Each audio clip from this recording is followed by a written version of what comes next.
इस देश का सबसे बड़ा राजनीति का चाणक्य अगर कोई है तो वो शरद पवार साहब हैं। मेरी लड़ाई है विचारधारा के खिलाफ। मेरी एक विचारधारा है कि मैं बाबा साहब अम्बेडकर के संविधान को मानने वाला व्यक्ति हूँ। आज ये सबका साथ सबका विकास का जो नारा ये लोग देते हैं, इसको अगर जमीन पे किसी ने स्थापित किया था तो छत्रपति शिवाजी महाराज ने किया था। तो जो अपनी बहन का नहीं हो सकता वो लाठी बहन नहीं होता। मुसलमान इस देश का सबसे सेकुलर देश है। ना हिंदू मुसलमान बटेगा और ना ही हिंदू मुसलमान कटेगा। नमस्कार, नवभारत नवराष्ट्र के सभी डिजिटल दर्शकों का हमारे खास कार्यक्रम नवभारत संवाद में स्वागत है। विधानसभा चुनाव का आप कहें कि प्रचार शुरू हो गया है और इसके तहत हम विभिन्न पार्टी के उम्मीदवारों को ऑफिस में आमंत्रित कर रहे हैं। और आज हमारे साथ हैं राष्ट्रवादी कांग्रेस पार्टी शरद पवार गुट के अणुशक्ति नगर विधानसभा सीट से उम्मीदवार फहद अहमद जी। स्वागत है आपका हमारे। बहुत बहुत धन्यवाद। सबसे पहले तो फहद भाई हमें ये बताएं कि जिस तरह से आपको टिकट मिला, काफी लोगों को अप्रत्याशित लगा, आपको कितनी उम्मीद थी? सबसे पहले तो मैं आपकी सभी श्रोताओं को दिवाली की हार्दिक शुभकामनाएं देना चाहता हूं और मैं ईश्वर से प्रार्थना करता हूं कि ये दिवाली पूरे महाराष्ट्र के अंदर सुख समृद्धि और छत्रपति शिवाजी महाराज का दोबारा से राज को जो है स्थापना करने की, उनकी विचारधारा की स्थापना करने की कामयाबी हासिल करे। देखिए, ये बात सच है, ये मेरे लिए भी बहुत ही शॉकिंग था। उसका कारण ये था कि मैं बहुत ही सामान्य परिवार से आता हूँ। हाँ, अब लोग ज़रूर कह सकते हैं कि मेरी स्वरा भास्कर से शादी हो गई है, लेकिन मेरा अगर आप बैकग्राउंड देखेंगे तो मेरे पास शिक्षा के अलावा कुछ नहीं था, संघर्ष के अलावा कुछ नहीं था। मैंने अलीगढ़ मुस्लिम यूनिवर्सिटी से ग्रेजुएशन किया, 9वीं क्लास में ही मैं वहाँ चला गया। वहाँ से मैंने छात्र राजनीति की शुरुआत की। उसके बाद सर मैं central university of Himachal Pradesh गया, वहाँ से मैंने MSW किया। फिर मैं टिस आ गया, वहाँ के मैंने एक चुनाव लड़ा जो खूब अणुशक्ति नगर विधानसभा में आती है। Sir as a independent candidate लड़ा था और सबसे बड़े मार्जिन से जीतने वाला मैं व्यक्ति था और वहाँ सिर्फ 50 मुसलमान थे। तो मेरा हमेशा से कोशिश रही है कि जो लोग गरीब हैं, जहाँ से मैं आता हूँ, उनके लिए मैं कुछ कर सकूँ। तो मैं राजनीति में था, संघर्ष कर रहा था। तो मुझसे एक NCP शरद पवार साहब की जो पार्टी, और लेकिन आप NCP शरद पवार मत बोला कीजिए, बोलिए असली NCP और नकली NCP। असली NCP मतलब शरद पवार, नकली NCP मतलब अजीत पवार। तो असली NCP के एक बड़े नेता हैं, उन्होंने मुझसे कहा कि भाई तुमको आप क्यों दें हम टिकट, तुम तो हमारी पार्टी में भी नहीं हो। मैंने कहा साहेब, आपका जो संघर्ष है, जिस विचारधारा के खिलाफ आपकी लड़ाई है, उसी विचारधारा के खिलाफ मेरा संघर्ष है। हो सकता है हमारे पक्ष अलग हों, लेकिन हमारी विचारधारा एक है। तो यही बहुत सारी चीज़ें हैं कि शायद मैं तो एक ही बात बोल रहा हूँ सबको, इस देश का सबसे बड़ा राजनीति का चाणक्य अगर कोई है तो वो शरद पवार साहब हैं। वो जो नकली चाणक्य बैठते हैं ना दिल्ली में, तो रंगा बिल्ला भी बोलते हैं उनको हम, उनको भी कई बार पटकनी दे चुके हैं शरद पवार साहब। कभी किसी को भेज देते हैं, फिर बुला लेते हैं सुबह 6 बजे। तो शरद पवार चाणक्य हैं और उन्होंने फहद पे भरोसा किया है, कोई तो वजह होगी। आपकी जो प्रतिद्वंदी उम्मीदवार हैं वहाँ पे आपके अणुशक्ति नगर से सना मलिक जी हैं और उनके पिता पिछले 2 टर्म से मेरी जानकारी में वहाँ प्रतिनिधित्व किया है। उनका दावा है उन्होंने बहुत काम किया। आपके एजेंडे, आपके मुद्दे क्या रहेंगे सना के खिलाफ? देखिए, सना से मेरी लड़ाई नहीं है क्योंकि सना मेरी बहन है। नवाब भाई के खिलाफ भी मेरी कोई लड़ाई नहीं है। मेरी लड़ाई है विचारधारा के खिलाफ।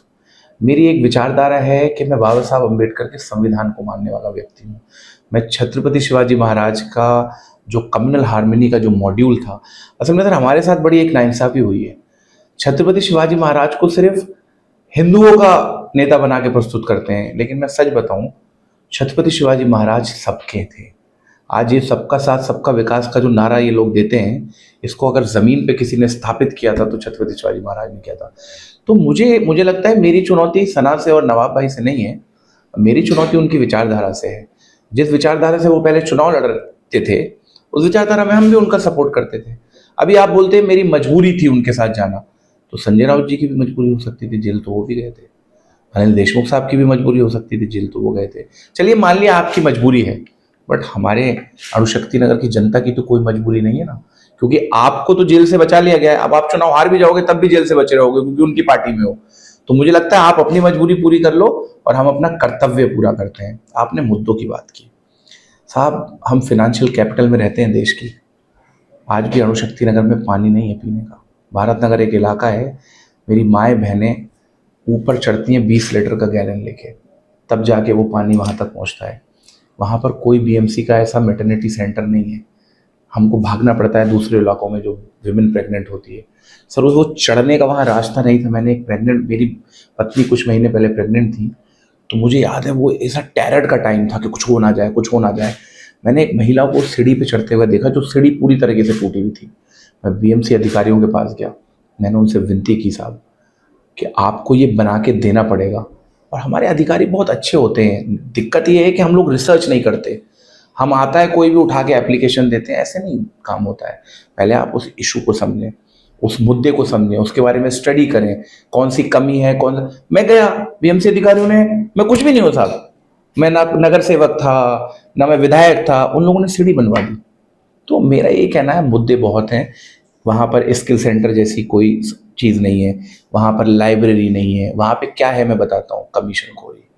वहाँ एक कब्रिस्तान में एक बहुत बड़ा फंड जो है अलॉट हुआ था, आप चलिए मेरे साथ जाके कब्रिस्तान देखिए। वहाँ पे जगह है, मैटरनिटी सेंटर भी बना है, अस्पताल में डॉक्टर नाम की और मशीनों नाम की कोई चीज़ नहीं है। कोई स्कूल नहीं बना साहब, कोई स्कूल नहीं बना बच्चों के लिए। तो मैं मुद्दों पे चुनाव लड़ने वाला व्यक्ति हूँ, क्योंकि मेरे पास क्या है, मेरे पास सिर्फ मुद्दे हैं। मेरे पास एक सपना है अणुशक्ति नगर के लिए, जो मैं लोगों के बीच में लेके जाना चाहता हूँ। और मैं आपसे के माध्यम से अपने तमाम अणुशक्ति नगर की जनता और पूरे महाराष्ट्र की जनता से कहना चाहता हूँ, नेताओं को बार बार चुनना बंद कीजिए। जो आपका काम एक बार नहीं किया है, जो आपको एक बार फॉर ग्रांटेड ले रहा है, वो आपको बार बार फॉर ग्रांटेड लेगा। कुछ लोग ये कहते हैं उनके पास पैसा बहुत है, तो मैं अपनी जनता को बताया, मैंने कहा चलिए मान लीजिए एक व्यक्ति को 20,000 रुपये दे देंगे। मैं ये नहीं कह रहा हूँ वो दे रहे हैं, एक हाइपोथेटिकल क्वेश्चन है। मान लीजिए वो 20,000 दे देंगे, 5 साल का एक दिन का पता है कितना हुआ? 10 रुपये 40 पैसे। तो क्या हम 10 रुपये 40 पैसे के लिए अपना मुंह बंद कर लें?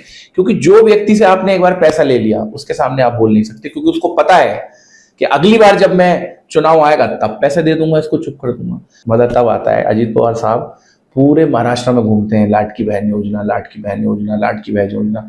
अरे जो अपनी बहन सुप्रिया सुले का नहीं हो पाया, वो बहन जिसने मंच पे ये बोला कि सब कुछ तो तुम्हें दे दिया था।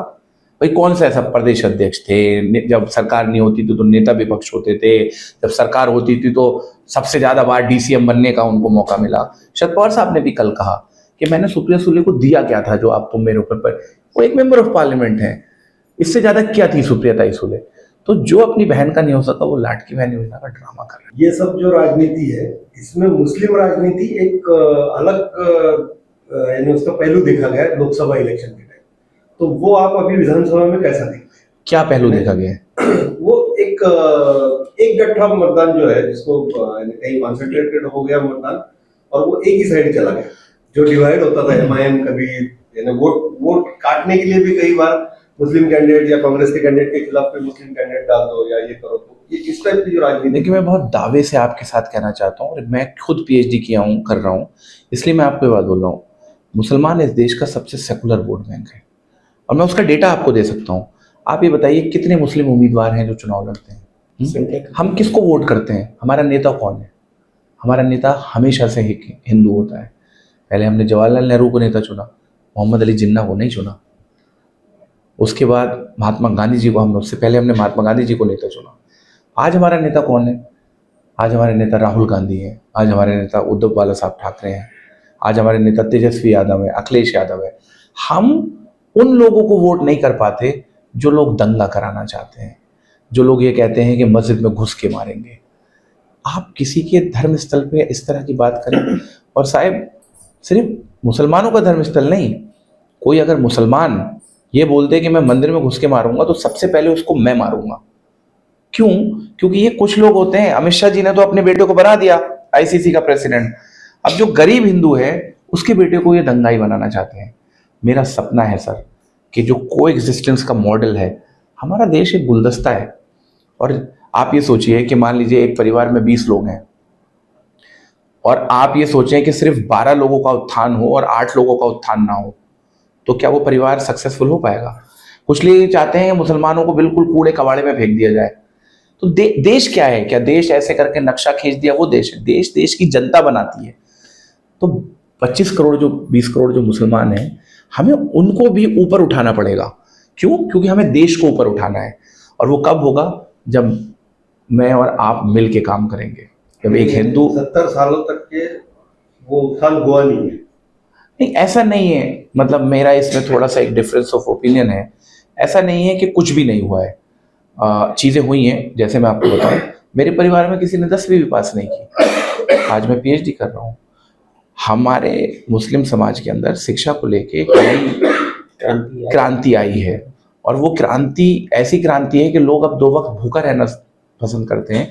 देखिए, आप जब सीएनआरसी आंदोलन हो रहा था, मोदी जी कहते थे कपड़ों से पहचानो, कपड़ों से नहीं, तिरंगे से पहचानो। कोई सा ऐसा धरना नहीं था जहां तिरंगा ना लगा हो, कोई सा ऐसा धरना नहीं था जिसमें बाबा साहब अम्बेडकर और संविधान की पिक्चर ना हो। लोग कहते थे ड्रामा कर रहे हैं। अरे ड्रामा नहीं कर रहे हैं साहब, ये हमारी एस्पिरेशन है कि हमें देश का हिस्सा माना जाए। और हिंदुओं को ये लोग बदनाम करते हैं। मेरे परिवार में लोग जिस तरह से बातचीत होती है, जो मेरे दोस्त हैं, हम सब लोग एक प्लेट में खाना खाते हैं। लव जिहाद एक शब्द है और तमाम बातें होती हैं, बीजेपी आरोप लगाते हैं। ऐसे कई मामले आए भी कि मुस्लिम लड़के जो हैं अपना नाम बदलकर ऐसे आरोप लगते हैं कि हिंदू लड़कियों को फंसाने की कोशिश करते हैं। ये क्वेश्चन और भी इंटरेस्टिंग इसलिए हो जाता है कि आपकी जो शादी हुई है स्वरा भास्कर जी से, वो एक हिंदू परिवार से आती है। तो लव जिहाद जो टर्म है वो क्या है, वाकई में एग्जिस्ट करता है या किस रूप से आप इसको देखते हैं? सर, अगर आपको किताबें पढ़ने का शौक है तो मैं एक किताब आपको दूंगा, उसमें ये सबसे बड़ा झूठ साबित हुआ। अब मैं आपको बताता हूँ कैसे। हाँ, मंगल प्रसाद लोढ़ा जी बहुत बड़े बिल्डर हैं, महाराष्ट्र के मिनिस्टर थे। उन्होंने हाँ, मतलब अब तो आचार संहिता लग गई, अब कोई मिनिस्टर नहीं है, ठीक है, अब वो थे ही रहेंगे, ठीक है। तो उन्होंने ये बात महाराष्ट्र के सदन में बोली कि इतने सारे केसेस जो है वो उसके आए हैं, क्या बोलते हैं, लव जिहाद के। उस वक्त मैं समाजवादी पार्टी में था, समाजवादी पार्टी ने उसको क्वेश्चन रेज किया, आरटीआई डाला। महाराष्ट्र में कोई, आपको याद होगा ये प्रकरण, मैं झूठ नहीं बोल रहा हूँ, और ये रिकॉर्डेड है सर। मैं, क्योंकि सदन की कार्रवाई रिकॉर्ड होती है। दूसरी बात, मेरी बीवी का क्या नाम है आज? स्वरा भास्कर। मेरा क्या नाम है? आपका जो क्या मैंने अपनी आइडेंटिटी छुपा के उनसे शादी करी थी? देखिए, भारत का संविधान है, भारत का संविधान आज़ादी देता है लोगों को। यार, अगर मैं क्या करूं, मुझे स्वरा जैसी शानदार व्यक्तित्व मुझे मिल गई और मैं सोचूं अरे यार इसका तो धर्म अलग है, अरे मेरा हमारा संघर्ष एक है। तो ये झूठ है सर। आपको याद होगा, ये केरला से निकला था लव जिहाद का मामला, और वहां पर भी बस्ट हुआ था। और एक यहाँ पे कमेटी बनाई गई women and child development ministry की तरफ से कि वो ये सर्च करेगी, वो सर्च करेगी। अरे संविधान इजाजत देता है हमको शादी करने का। हमने संविधान के हिसाब से अपना स्पेशल मैरिज एक्ट है, स्पेशल मैरिज एक्ट में शादी की। सर, पहले आप समाजवादी पार्टी में थे, अभी आप शरद पवार साहब की पार्टी में हैं, तो टिकट मिलने के लिए उस पार्टी में आप ज्वाइन किया या आपको ऐसे वॉशिंग आदमी साहब ने मतलब कहा कि अगर टिकट मिल रहा है, आपका फ्यूचर बन रहा है, आपको पार्टी ज्वाइन कर लीजिए? देखिए, पहले तो मैं आपको बताऊं कि समाजवादी पार्टी और एनसीपी, असली एनसीपी, उसमें बहुत सारी समानताएं हैं। समानताएं क्या है? पहली, ये दोनों पार्टियां समाजवाद की जड़ से निकली हुई हैं, दोनों पार्टियां सेकुलर पार्टी हैं। इन दोनों पार्टियों के सबसे बड़े नेता नेताजी मुलायम सिंह यादव और शरद पवार साहब दोनों डिफेंस मिनिस्टर रहे हैं। आज सुप्रिया सुले और अखिलेश यादव जी एक बहुत ही गहरा संबंध जो है अपना रखते हैं। हमारी पार्टी की विचारधारा एक थी।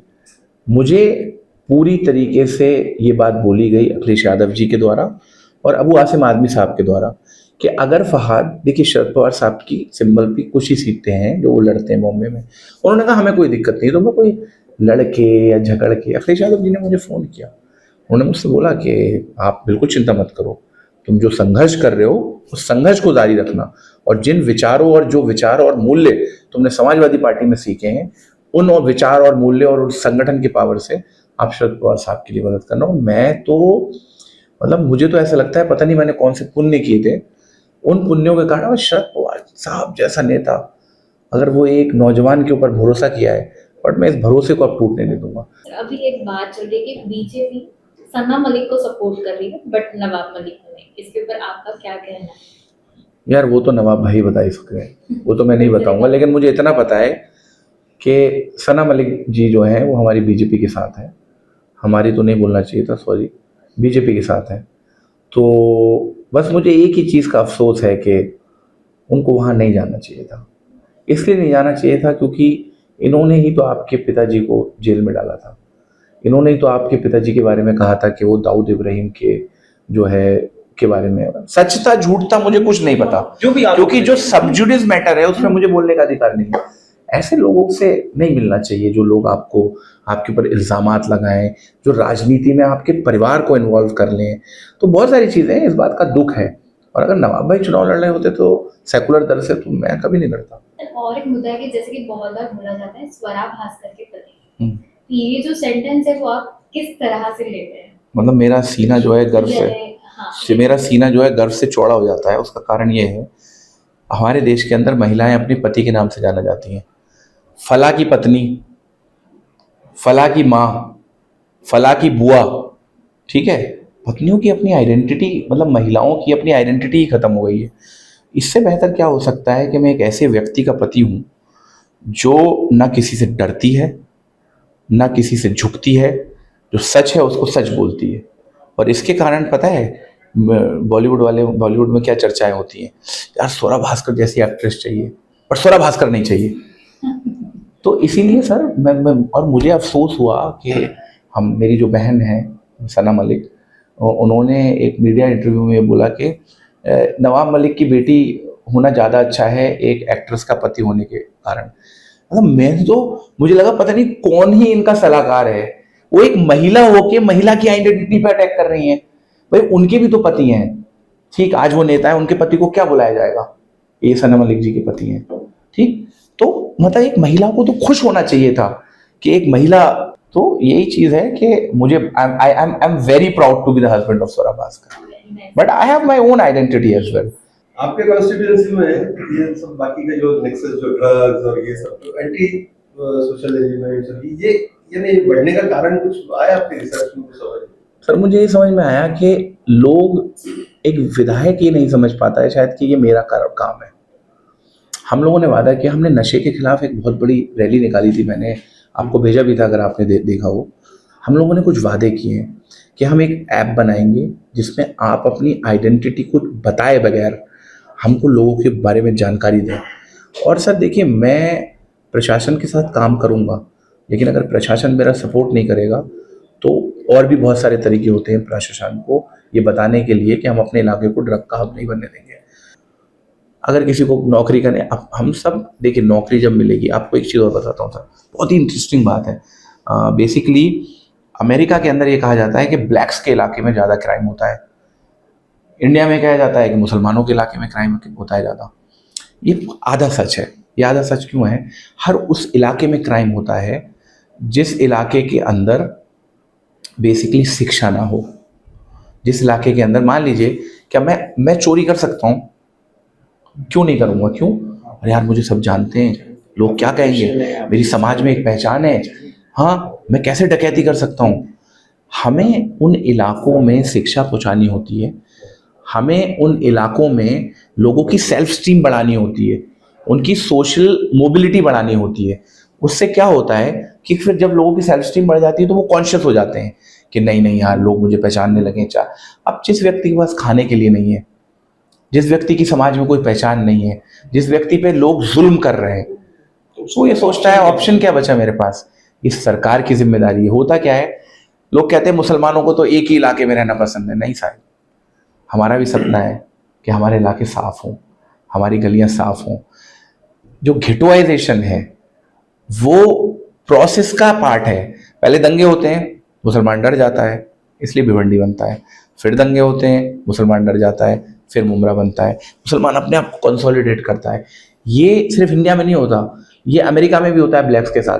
पहले उनको आप कंसोलिडेट कर दो, फिर वहाँ स्कूल मत बनवाओ, फिर वहाँ सड़कें मत बनवाओ, फिर वहाँ बैंक के ATM ना हो। सचल कमेटी रिपोर्ट में बहुत सारी चीजें आई। ऑलरेडी विकास से ऐसे ही पीछे, विकास से पीछे आपने उनको कोने में धकेल दिया। अच्छा, जब बीजेपी की बात करते हैं तो उनका ये कहना होता है कि योजनाएं सभी के लिए हैं, और एक डेटा वो भी बताते हैं कि ज्यादा बेनिफिशियरी जो हैं, यदि लाडली बहना की बात करें या बाकी योजनाओं की बात करें, तो अल्पसंख्यक समाज के लोग, मतलब मुस्लिम समाज के लोग ज़्यादा उसका मुफ्त अनाज की बात हो, लाडली बहना की वो लाभ लेने की बात हो, तो फिर वो दोयम व्यवहार तो बीजेपी के साथ कर नहीं रहे हैं। तो फिर आप अल्पसंख्यक समाज बीजेपी को उस नजरिए से क्यों देख रहा है? देखिए, हाथी के दांत दिखाने के अलग होते हैं और खाने के अलग होते हैं।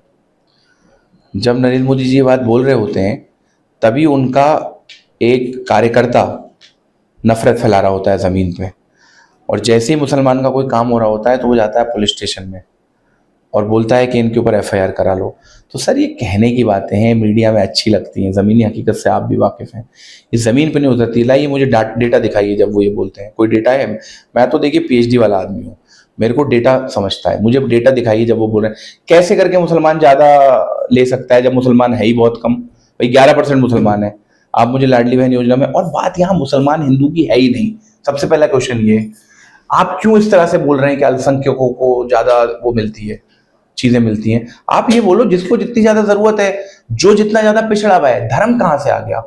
क्लास। देखिए, मुस्लिम आइडेंटिटी सिर्फ मुस्लिम नहीं है भाई, हमारे पे क्लास डिफरेंसेस हैं, हमारे यहाँ कैस्ट डिफरेंसेस हैं, हमारे यहाँ जेंडर, एक शब्द होता है सर इंटरसेक्शनैलिटी, हमको इंटरसेक्शनैलिटी को एड्रेस करना पड़ेगा। ये आप क्या मुसलमान होमोजीनियस है? नहीं।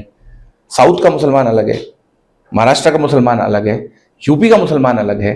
तो हमको हमारा, मैं खासतौर से मुसलमानों को ये बात बोलता हूँ, अगर कोई ये कहे कि पूरे देश के मुसलमानों का एक सोल्यूशन हो सकता है, ये झूठ है।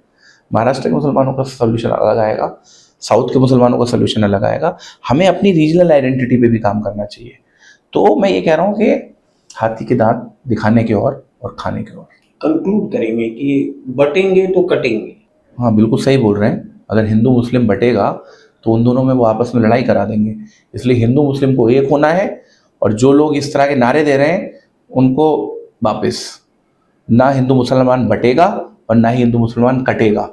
जिस दिन से पोलराइजेशन की बात हो रही है, खासकर लोकसभा चुनाव में एक पर्टिकुलर समुदाय के ऊपर ये लगा कि वो बीजेपी का अगेंस्ट हुई कि वो पर्टिकुलर समाज कौन सा है? खुल के बात कीजिए। हाँ हाँ, खुल के बात कीजिए। हाँ, कि वो जहाँ जहाँ उनकी वो निर्णायक भूमिका अदा कर सकते हैं, वहाँ अघाड़ी बहुत अच्छी लीड होगी। इसका इम्पैक्ट ये देखा जा रहा है कि अघाड़ी जैसी पार्टियां जो अपने को धर्मनिरपेक्ष होने का दावा करते थे, उनका भी मुस्लिम प्रतिनिधित्व विधानसभा चुनाव में भी घट रहा है और लगातार घटता जा रहा है। तो ये पोलराइजेशन कहीं कहीं अगर प्रतिनिधित्व के नजर से देखें तो मुसलमान कम्युनिटी के लिए नुकसान नहीं दिख रहा है। देखिए, पहली बात तो ये है कि ये आप इस तरह से क्यों कहते हैं कि एक तरफ मुसलमान इकट्ठा हो रहा है? हम उसके खिलाफ इकट्ठा हो रहे हैं जो संविधान को नहीं मानता। हम उसके खिलाफ इकट्ठा होते हैं जो हिंदू मुसलमान की एकता के खिलाफ है। हम बिल्कुल इकट्ठा होना चाहिए। बाबा साहब ने क्या कहा था? संघर्ष करो, शिक्षित रहो और एजिटेट करो, ऑर्गेनाइज करो। हम ऑर्गेनाइज होते हैं किसके खिलाफ? जो बाबा साहब का संविधान को नहीं मानता। कोई हम हिंदुओं के खिलाफ एकजुट थोड़ी होते हैं। मान लीजिए कि अणुशक्ति साउथ सेंट्रल में मुसलमान एकजुट हुआ, किसके लिए हुआ? अनिल देशमुख साहब के लिए ना। अनिल देशमुख साहब तो मुसलमान है नहीं। तो हम एकजुट क्यों हो रहे हैं? हम एकजुट इसलिए हो रहे हैं, जो भी हिंदू मुसलमान, वो एक पहले नारा होता था, हिंदू मुसलमान साथ चलेगा, देश में हमारा राज चलेगा, कुछ ऐसा नारा था।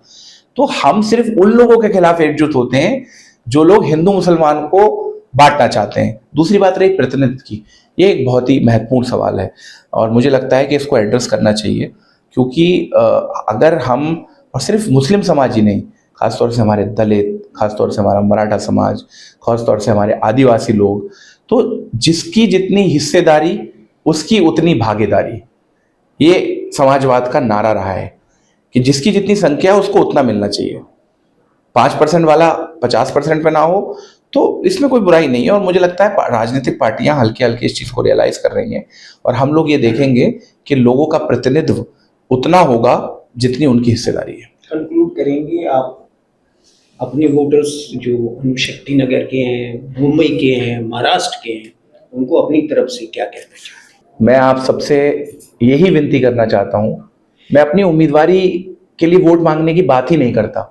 मैं कहता हूँ कि जागरूक जनता का यही काम होता है कि वो कैंडिडेट को अच्छे से परखे, और वो ऐसे परखे कि कौन लोग महाराष्ट्र की बात कर रहे हैं और कौन लोग महाराष्ट्र की कंपनियों को बाहर भेज रहे हैं, कौन लोग छत्रपति शिवाजी महाराज की अस्मिता से खिलवाड़ कर रहे हैं और कौन लोग छत्रपति महाराज का दोबारा से उनकी विचारधारा को स्थापित करने की बात कर रहे हैं, कौन लोग हिंदू मुस्लिम को बांटने की बात कर रहे हैं और कौन लोग हिंदू मुस्लिम को साथ लाने की बात कर रहे हैं। रही बात अणुशक्ति नगर विधानसभा की, मैं आप सब लोगों से विनती करता हूं कि 10 साल का आप एनालिसिस कीजिए। पवार साहब ने इनको मंत्री बनाया, पवार साहब ने इनको बम्बई का अध्यक्ष बनाया, पवार साहब ने इनको विधायक बनाया, इनके कहने पे इनकी बहन को टिकट दिया, इनके भाई को टिकट दिया, लेकिन फिर भी पवार साहब के पीठ में खंजर भोग के जो है ये चले गए। और मेरी लड़ाई अब इनसे रही नहीं है, मेरी लड़ाई बहुत बड़ी है, मेरी लड़ाई इंडिविजुअल से नहीं है, मेरी लड़ाई अब विचारधारा से है। जिस विचारधारा से हमारे नवाब भाई जुड़ गए हैं, जिस विचारधारा से मेरी बहन सलाम मलिक जुड़ गई है, उस विचारधारा के खिलाफ जो है हमको हर कीमत पे लड़ना है। और उसके साथ साथ मेरा जो सपना है अणुशक्ति नगर के लिए कि हमारे इलाके में स्कूल हों, हमारे इलाके में स्किल सेंटर्स हों, हमारे इलाके में मैटरनिटी सेंटर बने, हमारे इलाके में लोगों को पानी से मतलब चढ़ना ना पड़े पहाड़ पे गैलन रख के।